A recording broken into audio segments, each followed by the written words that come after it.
असं वाटतंय की आमची सत्ता येईल, उबाटा शिवसेना उबाटा गट आणि मनसे संयुक्त युतीची महानगरपालिकेमध्ये सत्ता येईल. गणपती बाप्पा खरं तर मुंबईचा सिद्धिविनायक हा सोडून आशीर्वाद आहे मुंबईवर असं मानलं जातं.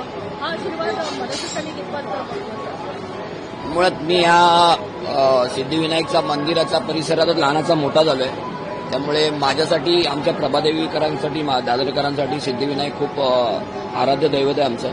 आणि एकंदर पाहता मी 15 दिवस जो काय आम्ही प्रचार केला आणि लोकांकडून जो काय प्रतिसाद मिळतोय त्यामध्ये मला मनसेसाठी, विशेषतः मनसेसाठी आणि शिवसेना उद्धव बाळासाहेब ठाकरे या दोन पक्षांसाठी, विशेषतः मराठी माणसांमध्ये जी आपुलकी आणि एक वेगळी भावना जी जाणवली, त्यातून मला असं वाटतंय की आमची सत्ता येईल, उबाटा शिवसेना उबाटा गट आणि मनसे संयुक्त युतीची महानगरपालिकेमध्ये सत्ता येईल.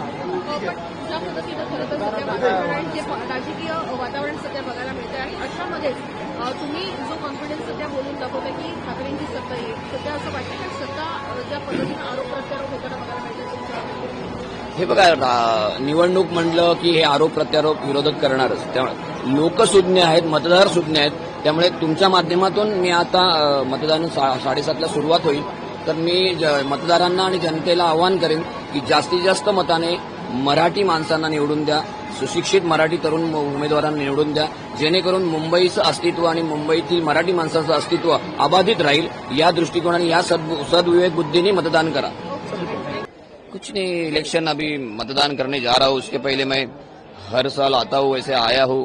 हमारी संस्कृति में कोई शुभ कार्य के पहले बापा का दर्शन लिया जाता है, वो दर्शन लेने आया हूँ.